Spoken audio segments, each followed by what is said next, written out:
Hi, I'm Marty Nemko. The following composite questions amalgamate queries and thoughts that I've gleaned from clients, friends, even strangers that I chat with on the Trader Joe's line. This series is previous installment told of an atheist who was seeking comfort and of an everyman wanting to do public speaking. Today, we turn to a frustrated job seeker and to a person in a stale marriage. Dear Marty, I've had white-collar jobs my whole life, but this time, because of age and COVID, the only thing I've been able to find, and I've worked hard at it, is a retail job at Home Depot. I've always enjoyed puttering around the house, and it's not the worst job in the world except for the money. $17 an hour to start. I can survive on that for maybe 6 months, a year max. I've taken the job. I'm now officially a Home Depot associate, complete with orange smock. Any advice? Dear Home Depot associate, candidly, I don't know how readily people get promoted at Home Depot, but maybe a bit of generic advice might help. 1. Identify the Home Depot job you'd like to have in a few months. Perhaps in asking around, you'd learn that salespeople in the major appliances department are paid well, and that the job tends to attract pleasant customers. Tell that department's manager that your goal is to be a salesperson in major appliances, and ask for his or her advice on what you should do to maximize your chances of landing such a job. Now, I would imagine you'd be told to familiarize yourself with the in-stock products, job shadow the department's best and most ethical salesperson, and maybe attend manufacturers' seminars on new products. When you've done what the manager recommends, report back. Managers are impressed with people who follow through. 2, work hard but not too hard.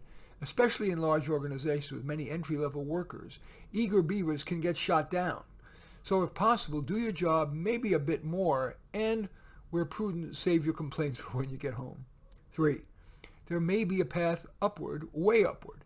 Every store needs store managers, and thousands of Home Depot employees work not at a store, but in corporate. Maybe it could be you.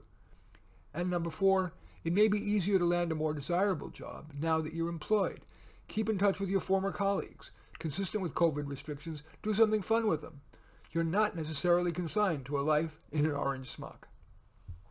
Here's the second letter. Dear Marty, I'm schlubbing along in my marriage of 11 years. We don't fight anymore. We've accepted our differences reluctantly.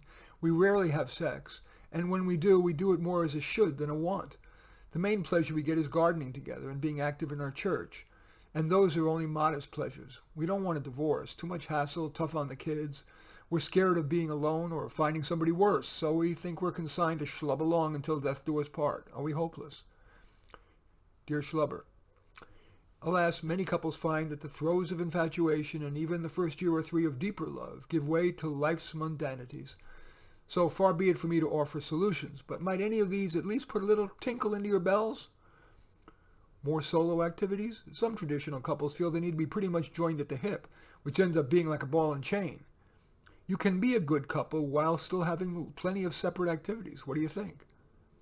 Do you want to try to build on your current shared interests? For example, you enjoy gardening together. Would you like to try more adventurous plantings? Start a garden club. In church, are you taking as much of a leadership role as you'd like?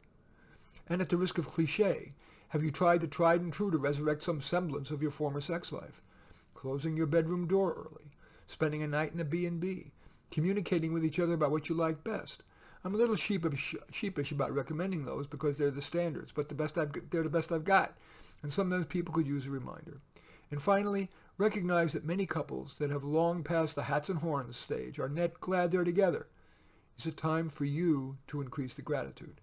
In any event, I thank you for watching. I'm Marty Nemko. I welcome your thumbs up and accept your thumbs down. I always look forward to your comments, and especially like it if you hit the share button below, share on your social media so that my efforts can have broader impact. And I am flattered if you choose to subscribe to my channel. And in any event, I do thank you for watching. I am Marty Nemko.